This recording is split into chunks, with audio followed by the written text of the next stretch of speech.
रिमझिम के चेहरे पर उस समय गहरा तनाव साफ दिखाई दे रहा था, क्योंकि उसे महसूस हो चुका था कि सच उसके सामने होते हुए भी उसे बहुत दूर खड़ा है। और हर बार जब वह उसे पकड़ने की कोशिश करती है, तब कोई ना कोई दीवार उसके रास्ते में आकर खड़ी हो जाती है। उसी समय समीर ने बेहद शांत लेकिन दृढ़ आवाज में कहा कि रिमझिम, तुम जितनी भी कोशिश कर लो, लेकिन तुम मेरा कुछ नहीं बिगाड़ पाओगी, क्योंकि जिसके साथ मैं खड़ा हूं उसका एक बाल भी बांका नहीं होने दूंगा। तुम आज अभी को अपराधी साबित करने में लगी हो, लेकिन क्या तुमने कभी यह सोचा कि वह तुमसे उम्र में छोटा है और जिन हालातों से गुजर रहा है उन्हें समझने की भी कोशिश की है? रिमझिम ने बिना एक पल गंवाए जवाब दिया कि बात उम्र की नहीं है, बात जिम्मेदारी की है। अभी वीरगढ़ का भावी राजा है। आज नहीं तो कल यह पूरा महल और यह पूरा राज्य उसकी जिम्मेदारी बनने वाला है। अगर उसने कोई गलती की है तो उसे उसका परिणाम भी भुगतना होगा, क्योंकि जो व्यक्ति भविष्य में सबका नेतृत्व करेगा उसे सही और गलत का फर्क भी समझना होगा। अगर आज हम उसकी गलतियों को नजरअंदाज करेंगे तो कल वह और बड़ी गलतियां करेगा, और तब उसका असर सिर्फ उसके जीवन पर नहीं बल्कि पूरे राज्य पर पड़ेगा।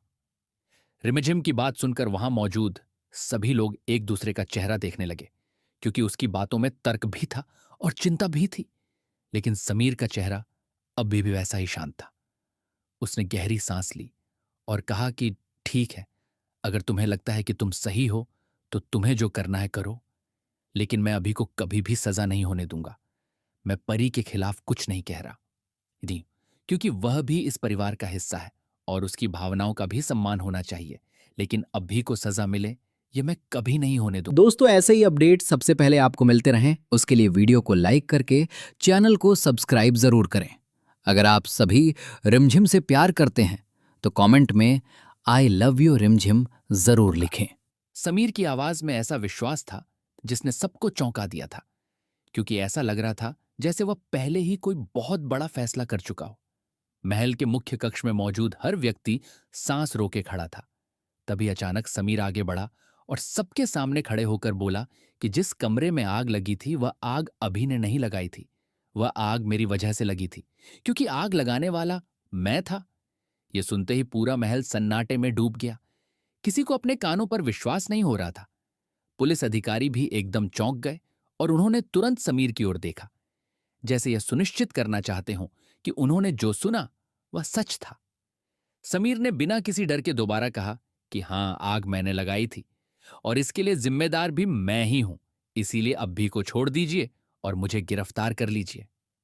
यह सुनते ही पुलिस अधिकारियों ने बिना देर किए समीर को हिरासत में ले लिया और उसे लेकर बाहर जाने लगे। महल के लोग स्तब्ध खड़े रह गए थे। किसी को समझ नहीं आ रहा था कि आखिर समीर ऐसा क्यों कर रहा है। तभी रिमझिम अचानक आगे बढ़ी और उसने जोर से आवाज लगाई कि रुक जाइए। उसकी आवाज इतनी तेज थी कि पुलिस अधिकारी भी वहीं रुक गए। समीर ने पीछे मुड़कर देखा तो रिमझिम की आंखों में गुस्से से ज्यादा दर्द दिखाई दे रहा था। वह धीरे धीरे उसके पास आई और बोली कि तुम अभी के लिए इतना सब कुछ क्यों कर रहे हो? तुम उसे बचाने के लिए खुद को अपराधी साबित कर रहे हो? क्या तुम मुझे गलत साबित करना चाहते हो, या फिर सचमुच कोई ऐसा राज है जिसे तुम सबकी नजरों से छिपाना चाहते हो? समीर कुछ पल तक उसे देखता रहा, फिर उसके चेहरे पर हल्की सी मुस्कान आई। उसने कहा कि तुम सच जानना चाहती हो तो सुनो, लेकिन शायद वह सच तुम्हें पसंद नहीं आएगा। रिमझिम ने तुरंत कहा कि मुझे सच पसंद आए या ना आए उससे फर्क नहीं पड़ता, मुझे सिर्फ सच जानना है। समीर ने धीरे से सिर हिलाया और कहा कि सच ये है कि अभी ने आग नहीं लगाई थी, लेकिन वह उस रात वहां मौजूद था और उसने एक ऐसी चीज देख ली थी जो किसी को नहीं देखनी चाहिए थी। यही कारण है कि मैं उसे बचा रहा हूं, क्योंकि अगर वह सच बाहर आ गया तो सिर्फ एक व्यक्ति नहीं बल्कि पूरा परिवार बिखर जाएगा। यह सुनते ही वहां खड़े सभी लोगों की उत्सुकता और बढ़ गई। रिमझिम ने पूछा कि आखिर ऐसा क्या है जिसे छिपाने के लिए तुम खुद जेल जाने को तैयार हो? समीर ने कुछ क्षण आंखें बंद रखीं, जैसे वह अपने भीतर के तूफान को शांत करने की कोशिश कर रहा हो। फिर उसने कहा कि उस रात आग लगने से पहले मैं महल के पुराने हिस्से में गया था, जहां वर्षों से कोई नहीं जाता। वहां मुझे कुछ ऐसे दस्तावेज मिले जिनमें वीरगढ़ के इतिहास का एक ऐसा रहस्य छिपा था जिसे जानकर मेरी दुनिया बदल गई। उन दस्तावेजों में लिखा था कि वर्षों पहले सिंहासन को लेकर जो कहानी सबको बताई गई थी वह पूरी तरह सच नहीं थी। असली उत्तराधिकारी कोई और था और उस सच्चाई को छिपाने के लिए कई लोगों ने मिलकर षड्यंत्र रचा था। समीर की बात सुनकर सब हैरान रह गए। रिमझिम ने पूछा कि इसका अभी से क्या संबंध है। समीर ने कहा कि अभी उसी रात वहां पहुंच गया था और उसने मुझे वे दस्तावेज पढ़ते हुए देख लिया था। उसने भी सच जान लिया था, लेकिन वह किसी को कुछ बता पाता? उससे पहले आग लग गई और उसके बाद सब कुछ बदल गया। लोग उसे ही दोषी समझने लगे, जबकि वह तो खुद इस रहस्य को समझने की कोशिश कर रहा था। मैं जानता हूं कि वह निर्दोष है, इसलिए मैं उसे सजा नहीं मिलने दूंगा। रिमझिम अब भी पूरी तरह आश्वस्त नहीं हुई थी। उसने कहा कि अगर ऐसा है तो फिर सच सबको बता क्यों नहीं देते? समीर ने उसकी ओर देखा और कहा, क्योंकि कुछ सच ऐसे होते हैं जो सामने आने के बाद सिर्फ न्याय नहीं लाते, बल्कि तबाही भी लाते हैं। अगर यह बात बाहर गई तो इस महल के रिश्ते टूट जाएंगे, लोग एक दूसरे के खिलाफ खड़े हो जाएंगे और वीरगढ़ में ऐसा संकट खड़ा हो जाएगा जिसे संभालना मुश्किल होगा। तभी परी आगे आई और उसकी आंखों में आंसू थे। उसने कहा कि भैया, आखिर कब तक आप सबकी गलतियों का बोझ अपने सिर पर लेते रहेंगे? हर बार आप ही क्यों कुर्बानी देते हैं? समीर ने उसकी ओर प्यार से देखा और कहा, क्योंकि कभी कभी परिवार को बचाने के लिए किसी एक को मजबूत बनना पड़ता है, और अगर मेरी कुर्बानी से यह परिवार बच सकता है तो मुझे कोई शिकायत नहीं है। रिमझिम ने यह सब सुना तो उसके मन में चल रहा गुस्सा धीरे धीरे कम होने लगा, लेकिन उसके भीतर एक और सवाल उठ रहा था। उसने कहा कि अगर तुम सच बोल रहे हो तो फिर उस आग के पीछे असली वजह क्या थी? वह अपने आप तो नहीं लगी होगी। समीर ने गहरी सांस ली और कहा कि आग एक दुर्घटना नहीं थी, उसे जानबूझकर लगाया गया था। लेकिन उसे लगाने वाला न मैं हूं और न अभी। वह कोई तीसरा व्यक्ति है जो चाहता है कि यह परिवार एक दूसरे के खिलाफ हो जाए, और वह व्यक्ति आज भी हमारे बीच मौजूद है। यह सुनते ही महल में खड़े लोगों के चेहरों का रंग उड़ गया। हर कोई एक दूसरे को शक की नजर से देखने लगा। समीर ने आगे कहा कि मैंने खुद को दोषी इसलिए बताया क्योंकि मुझे समय चाहिए था उस असली व्यक्ति तक पहुंचने के लिए। अगर अभी जेल चला जाता तो वह अपराधी हमेशा के लिए बच जाता, लेकिन अब वह यह सोचकर निश्चिंत हो जाएगा कि उसका राज सुरक्षित है, और यही उसकी सबसे बड़ी गलती होगी। रिमझिम अब पूरी तरह चुप हो गई थी। उसे महसूस हो रहा था कि मामला जितना आसान उसने समझा था उससे कहीं ज्यादा उलझा हुआ है।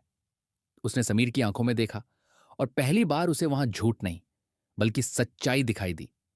उसने धीरे से कहा कि अगर तुम्हारी बात सच है तो मैं तुम्हारी मदद करूंगी, लेकिन अगर तुम झूठ बोल रहे हो तो मैं तुम्हें कभी माफ नहीं करूंगी।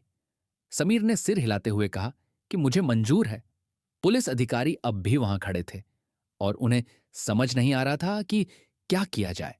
तभी महल के बुजुर्ग सदस्य आगे आए और उन्होंने कहा कि जब तक पूरी जांच पूरी नहीं हो जाती तब तक किसी को दोषी नहीं माना जाना चाहिए। यह मामला सिर्फ आग का नहीं बल्कि वीरगढ़ के भविष्य का भी है, इसीलिए जल्दबाजी में कोई फैसला नहीं होना चाहिए। पुलिस अधिकारियों ने आपस में बात की और फिर फैसला किया कि समीर को फिलहाल हिरासत में नहीं लिया जाएगा, लेकिन वह जांच पूरी होने तक निगरानी में रहेगा। यह सुनते ही परी ने राहत की सांस ली, जबकि अभी जो अब तक चुप खड़ा था उसकी आंखें भर आईं। वह धीरे से समीर के पास आया और बोला कि भैया, आपने मेरे लिए इतना सब क्यों किया? मैं इसके लायक नहीं हूं। समीर ने उसके कंधे पर हाथ रखा और कहा कि परिवार में योग्य और अयोग्य नहीं देखा जाता, सिर्फ अपना देखा जाता है, और तुम मेरे अपने हो। रिमझिम ने यह दृश्य देखा तो उसके मन में भी भावनाओं का सैलाब उमड़ पड़ा, लेकिन उसने खुद को संभाला, क्योंकि उसे पता था कि भावनाओं में बहकर वह अपने उद्देश्य से दूर नहीं हो सकती।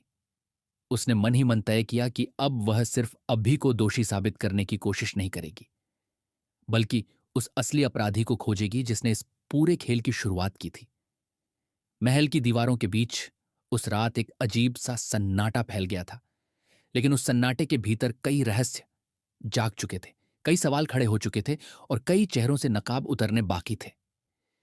रिमझिम जानती थी कि उसकी राह अब पहले से कहीं ज्यादा कठिन होने वाली है, लेकिन अब वह पीछे हटने वाली नहीं थी, क्योंकि उसे एहसास हो चुका था कि यह लड़ाई सिर्फ एक आग की नहीं बल्कि सच और झूठ के बीच की लड़ाई है।